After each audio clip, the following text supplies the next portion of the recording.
manusia macam kita hanya mampu bertahan sebanyak 3 hingga 4 ATM sahaja. Itu adalah punca-punca kenapa anak kapal KRI Nanggala 402 tak dapat selamatkan diri diorang.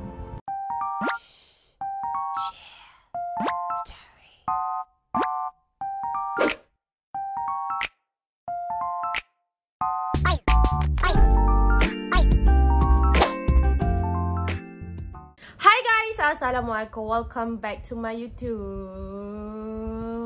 channel. Hi guys. Okay guys, so hari ni aku akan ceritakan pasal tenggelamnya kapal selam KRI Nanggala 402 yang dimiliki oleh Tentera Laut Indonesia. Baru-baru ini kita telah digemparkan dengan berita yang sangat menyedihkan. Walaupun kapal selam ini milik negara Indonesia, tapi kita turut terkena tempias sebab dia adalah negara jiran kita. Berita ini sangat-sangat menyayat hati kepada sesiapa yang mendengarnya, betul tak? Hari ini aku akan ceritakan kronologi macam mana kapal selam ini telah tenggelam, dan juga aku akan ceritakan kenapa anak-anak kapal dalam kapal KRI Nanggala 402 ini tak dapat selamatkan diri diorang. Kapal selam KRI Nanggala 402 ini telah tenggelam sedalam 838 meter di dalam lautan Indonesia. Ia telah melibatkan seramai 53 anak kapal yang telah terbabit, yang juga kesemua daripada mereka tidak dapat diselamatkan. Kita juga turut terasa tempias kerana berita ini sangat menyedihkan. Lagi-lagi, negara Indonesia adalah negara jiran kita. Misi pencarian mencari kapal selam ini telah melibatkan 7 buah negara: Amerika Syarikat, Singapura, India dan juga lain-lain. Tetapi malangnya, pada akhirnya kapal selam ini telah dijumpai dalam keadaan terbelah kepada 3 bahagian. Sangat menyayat hati. First of all, aku akan ceritakan pengenalan kepada kapal selam ini. KRI Nanggala 402 ini juga turut dikenali sebagai Nanggala 2. Ia adalah salah satu daripada Cakra kelas 209/1300 elektrik diesel kapal selam Tentera Laut Indonesia. Nama Nanggala yang telah diberi adalah bersempena dengan nama senjata Prabu Baladewa senjata perang. Kapal ini sebenarnya berasal daripada Jerman dan telah diserahkan kepada negara Indonesia. Ia telah dipesan pada 2 April 1977. Dia telah dilancarkan pada 10 September 1980. Setahun kemudian ia telah disiapkan selepas 1981. Kapal selam ini telah dibina oleh Howald Schwerke Kiel Jerman pada tahun 1981, dan ia merupakan kapal selam jenis yang banyak digunakan oleh Angkatan Laut sedunia. Ia mempunyai motor tabah sampai akhir. Okay, so sekarang aku akan ceritakan pasal kronologi waktu-waktu yang penting dan telah dilaporkan daripada kapal selam KRI Nanggala 402. Segala-galanya bermula pada tarikh 21 April 2021. Kapal selam itu start latihan pada pukul 2.30 pagi waktu tempatan Indonesia, dan pada pukul 3 pagi kapal selam ini dibenarkan menyelam sedalam 13 meter untuk menyiapkan tembakan torpedo. Pukul 3.46 pagi, tiba-tiba kapal selam ini dikatakan telah lost contact ataupun subloop. Pukul 6.46 pagi, kapal selam ini telah menjadi status submerged dan bermulalah proses pencarian. So kiranya 3.46 pagi terus ada kontak langsung lah, dah lost contact, dah hilang kontak lah. Okay, pukul 3.46 pagi tu. So seterusnya, keesokan harinya 22 April 2021, terdapat satu kemagnetan tertinggi yang telah didetek di salah satu tempat pencarian. Sebenarnya cadangan oksigen di dalam kapal selam ini sebenarnya boleh bertahan selama 72 jam sahaja kalau kapal selam ini telah blackout. Okay, so kiranya kalau kapal selam ni tak ada bekalan elektrik ataupun blackout sepenuhnya. Ia mempunyai 72 jam sahaja untuk bertahan, memberikan oksigen anak kapal. Seterusnya, keesokan hari 23 April 2021, seramai 7 buah negara yang telah terlibat dalam misi pencarian kapal selam ini. Dalam ramai-ramai tu, ada 5 personel militer Singapura telah merapat ke KRI untuk membantu pencarian, dan pencarian itu terus dilakukan untuk menanti kedatangan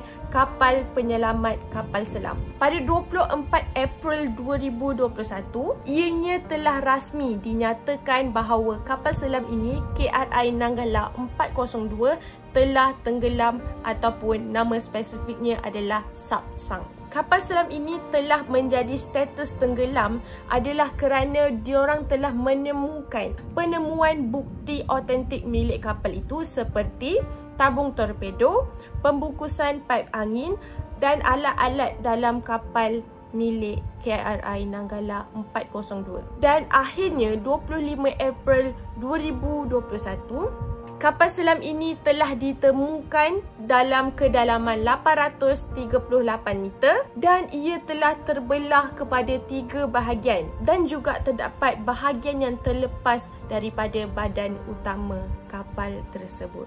Dia telah hilang pada 21 April 2021 dan akhirnya telah ditemukan pada 25 April 2021, iaitu 4 hari setelah pencarian dilakukan. So, orang awam mesti terfikir-fikir, kenapa anak-anak kapal dalam kapal tersebut tidak selamatkan diri? Padahal anak-anak kapal itu adalah tentera laut, betul tak? Sekarang aku akan ceritakan punca-punca anak-anak kapal tak dapat selamatkan diri diorang daripada insiden tersebut. Dalam kedalaman yang sangat tinggi, iaitu 838 meter, ianya adalah sangat kecil berkemungkinan untuk diselamatkan sebab 838 meter itu sangatlah tinggi. So kalau korang bayangkan, kalau kita lari 800 meter tu memang sangat jauh.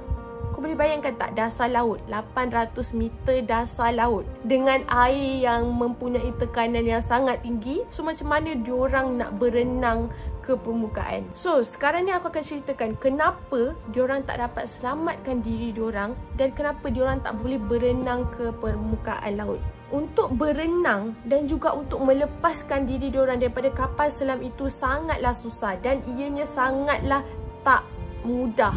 Faham tak? Pintu kapal selam itu memang diciptakan, memang susah untuk dibuka supaya tak ada air yang dapat menembusi kapal selam tersebut. Kalau diorang buka pintu kapal selam itu pada waktu itu, air akan masuk ke dalam kapal selam itu dengan serta-merta. Dalam beberapa saat je, kapal selam itu akan tenggelam lebih dalam. Menurut Schmidt Ocean Institute, dalam kedalaman 850 meter dalam laut, tak seperti yang kita rasakan dalam kolam swimming pool yang kita berenang tu. Dia punya tekanan tu sangat-sangatlah tinggi dan kita nak bergerak pun sebenarnya sangat-sangatlah susah. Dalam bahasa saintifiknya, ia adalah tekanan hidrostatik air. Tekanan tu sebenarnya kalau dia meningkat sebanyak 1 atm, bila kita masuk dalam laut kan, tekanan hidrostatik itu sebenarnya meningkat sebanyak 1 atm setiap 10 meter. So, kalau tekanan udara adalah sebanyak 1 atm, so dalam laut, tekanan 850 meter dalam laut adalah sebanyak 85 atm. Manakala manusia macam kita hanya mampu bertahan sebanyak 3 hingga 4 atm sahaja. Kau boleh bayangkan tak? Kita ada kat dalam 85 atm. Padahal kita hanya mampu bertahan sebanyak 3 hingga 4 atm sahaja. Untuk berenang dalam kedalaman 850 meter memang sangat-sangatlah mustahil sebab kalau kau dapat rasakan dia seolah-olah macam ada 100 ekor gajah tengah pijak kita ke atas kepala. Kau boleh bayangkan tak macam mana nak berenang, macam nak bergerak waktu tu. Contohnya lah, kalau bila air masuk dalam kapal tersebut, berapa saat je gegendang telinga kita boleh pecah. Paru-paru kita akan mampat.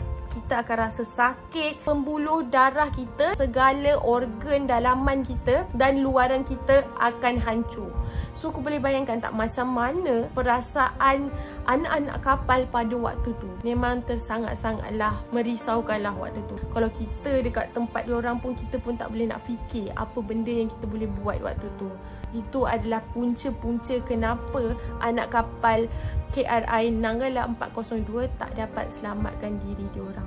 So sebenarnya kalau kita fikirkan balik kan, berita ini sangat-sangatlah menyedihkan. Kalau kita lah kan ada dekat tempat diorang kan, aku pun tak boleh nak bayangkan betapa sedihnya keluarga diorang, betapa sedihnya family diorang kehilangan anggota keluarga diorang, betul tak? So sama-samalah kita mendoakan yang terbaik dan salam takziah kepada keluarga yang terlibat dalam kejadian insiden kapal KRI Nanggala 402. So itu sahaja daripada aku.